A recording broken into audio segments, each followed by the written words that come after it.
Hello दोस्तों, नमस्कार and welcome to planet 4। G20 में पूरी तरह अलग थलग पड़ जाएगा चीन। क्या G20 दिला पाएगा भारत को वीटो पावर का हक?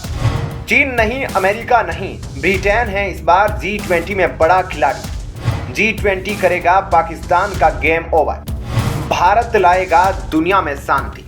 जी हाँ दोस्तों, इस बार के G20 सम्मेलन में भारत समेत कई बड़े देशों के नेता आने वाले हैं, लेकिन इस बार एक देश से एक ऐसा हिंदू भारतीय आने वाला है जो भारत के दुश्मनों को साफ करने वाला है, जिसको अपनी संस्कृति पर गर्व है, जिसको भारतीय होने पर गर्व है। जी हाँ दोस्तों, हम बात कर रहे हैं ब्रिटेन के प्रधानमंत्री ऋषि सुनक की। दोस्तों, स्वामी विवेकानंद के बाद ऋषि सुनक ही वह महान व्यक्ति है जिसे दुनिया के पटल पर गर्व से कहा कि हाँ, मैं हिंदू हूँ, मुझे भारतीय होने पर गर्व है। टेबल पर हमेशा गणेश की मूर्ति और गौ रक्षा की वकालत करने वाले ऋषि सुनक को पूरा भारत G20 में स्वागत करने को तैयार है। और दोस्तों, इतिहास में पहली बार ऐसा हो रहा है जब एक भारतीय हिंदू अंग्रेजों का शासक बना है और अब वह नई दिल्ली आ रहा है।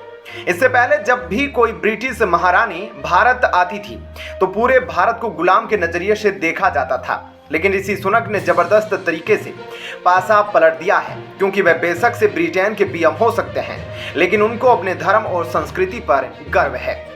इसका हाल ही में एक वाकया तब दिखा जब 15 अगस्त को लंदन में डाउन स्ट्रीम में जब राम कथा का आयोजन किया गया था। तब एक चीफ गेस्ट के तौर पर नहीं बल्कि एक हिंदू होने के तौर पर ब्रिटेन के प्रधानमंत्री ऋषि सुनक वहां पहुंचे और उन्होंने जाते ही वहां सबको और पूज्य बापू जी को श्री राम बोलकर अभिवादन किया। उन्होंने ये भी कहा कि यहाँ मैं बतौर एक प्रधानमंत्री नहीं बल्कि एक हिंदू होने के नाते आया हूँ, एक भक्त के तौर पर आया हूँ, क्योंकि मैं भारतीय हूँ और मेरा धर्म हिंदू है। ऐसे में यहाँ होना मेरे लिए गर्व की बात है। दोस्तों, ये पहली बार नहीं है जब ऋषि सुनक ने अपने धर्म और संस्कृति पर गर्व किया है। दोस्तों, जब पहली बार ऋषि सुनक 2020 में ब्रिटेन में वित्त मंत्री के रूप में चुने गए थे, तब उन्होंने भगवत गीता पर हाथ रखकर शपथ ली थी। और जब वहां की मीडिया ने उनसे सवाल पूछा तो उन्होंने कहा कि मैं अब ब्रिटेन का नागरिक हूं, लेकिन मैं धर्म से हिंदू हूं।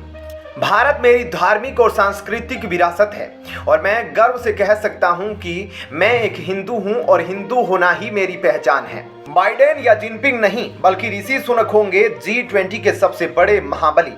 अगर G20 में ऋषि सुनक ने लगा दिया जय श्री राम का नारा तो ब्रिटेन में फिर से मचेगा तहलका, मिट जाएगा पाकिस्तान का नामो निशान। भारत आने से पहले ऋषि सुनक का बड़ा ऐलान, चीन और पाकिस्तान में मचेगा कोहराम। मोदी से मिलते ही ऋषि सुनक करेंगे बहुत बड़ा फैसला। खालिस्तानियों पर लगाम लगाने के बाद पीओके पर हो सकता है बड़ा बवंडर।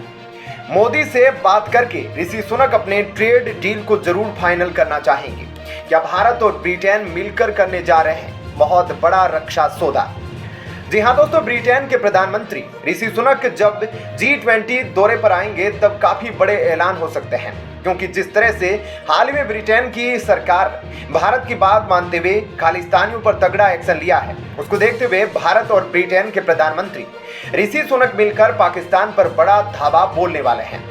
पाकिस्तान के पालतू कुत्तों खालिस्तानियों का खेल खत्म करने के बाद फिर भारत जल्द ही पीओके पर भी एक्शन ले सकता है। तो वहीं दूसरी ओर भारत और ब्रिटेन मिलकर ब्रिटेन के मार्केट से चीन का सुपड़ा साफ करना चाहते हैं, क्योंकि जिस तरह से हाल ही में ब्रिटेन की संसद में रिपोर्ट पेश की गई है चीन के खतरे को लेकर, उसको देखते हुए ऋषि सुनक भारत में G20 सम्मेलन में आकर एक बड़ा ऐलान कर सकते हैं। और ऐसा बताया जा रहा है कि ब्रिक्स के बाद ब्रिटेन को भारत जैसी एक बिग मार्केट और बिग प्लेयर की तलाश है और भारत भी ब्रिटेन की मार्केट में एंट्री करना चाहता है। तो वहीं दोस्तों, ऐसा माना जा रहा है कि भारत और ब्रिटेन एक बहुत बड़ा रक्षा समझौता भी कर सकते हैं, ताकि यूरोप के आसपास और ब्रिटेन के आसपास चीन के बढ़ते प्रभुत्व को कम किया जा सके। इसके लिए भारत और ब्रिटेन अब रक्षा समझौते के तहत मिलकर काम करने वाले हैं। जी हाँ दोस्तों, इस बात की पूरी संभावना है कि भारत आकर ऋषि सुनक अपने ससुराल भी जाएंगे और पूरा भारत उनका बेसब्री से इंतजार कर रहा है, क्योंकि उन्होंने अंग्रेजों का रिवर्स टेकओवर किया है। किसी जमाने में अंग्रेज भारतीयों को आपस में लड़वाते थे और उन पर राज करते थे, लेकिन आज हमारा ऋषि सुनक उन्हें आर्थिक बर्बादी से बचा रहा है। तो वहीं दोस्तों, अब दिल्ली में G20 सम्मेलन को लेकर काफी तगड़ी तैयारी चल रही है और भारत सरकार ने 8 से लेकर 10 सितंबर में पूरी दिल्ली को बंद कर दिया है और दिल्ली में जितने भी 5 स्टार होटल है सारे बुक है। आइए जानते हैं G20 के दौरान नई दिल्ली में Joe Biden, Jinping, Rishi Sunak और इमैनुअल मैक्रो किस होटल में रुकेंगे। दोस्तों, ऐसा बताया जा रहा है कि शी जिनपिंग दिल्ली के ताज होटल में रुकेंगे। ब्रिटेन के पीएम और जर्मनी के ऑफिशियल दिल्ली के सांग्री ला होटल में रुकेंगे। वहीं फ्रांस के राष्ट्रपति इमैनुअल मैक्रो दी क्लेरिज होटल में रुकेंगे। तो वहीं दिल्ली के ITC मोरिया होटल में 400 रूम अमेरिकी राष्ट्रपति जो बाइडेन और उनकी टीम के लिए ऑलरेडी बुक हो चुके हैं और अमेरिकन सीक्रेट एजेंसी सभी होटल रूम की हाई प्रोफाइल तलाशी ले रही है। क्या G20 के माध्यम से दुनिया के बड़े महाशक्तियों के बीच भारत एक बार फिर से ट्रस्ट स्टेब्लिश कर पाएगा? जिनपिंग और बाइडेन के लिए क्यों होगा ये ऐतिहासिक दौरा? क्या G20 सम्मेलन की मदद से भारत रोक पाएगा रूस यूक्रेन युद्ध? क्या चंद्रयान की सफलता के बाद G20 में बढ़ गया है भारत का दबदबा? दोस्तों, इस बार जिस तरह भारत अध्यक्ष होने के नाते G20 का सम्मेलन कर रहा है, उसको देख ऐसा लग रहा है कि एक बार फिर भारत वर्ल्ड लीडर की भूमिका निभाने वाला है और एक बार फिर विश्व की बड़ी शक्तियों के बीच अपना विश्वास स्थापित करेगा।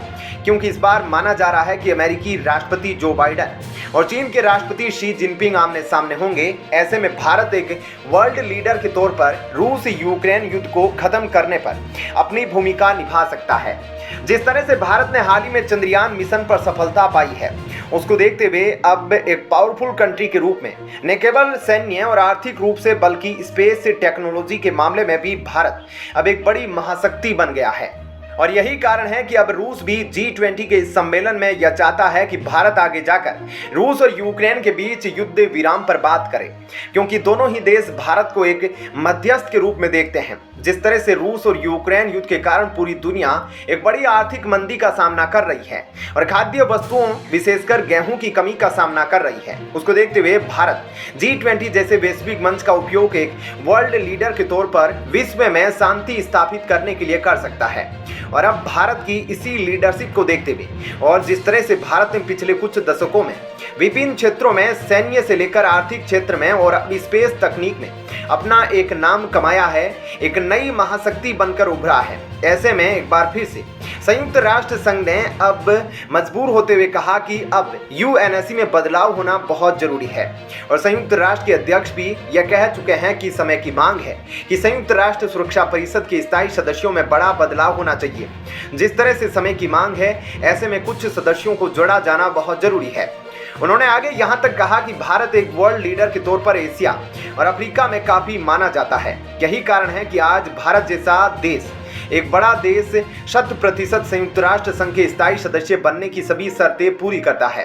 हालांकि दोस्तों, आपका क्या कहना है? क्या G20 के सम्मेलन से भारत की वीटो पावर का रास्ता खुलेगा? आप अपनी राय हमें कमेंट बॉक्स में लिखकर दे सकते हैं। जय हिंद, जय भारत।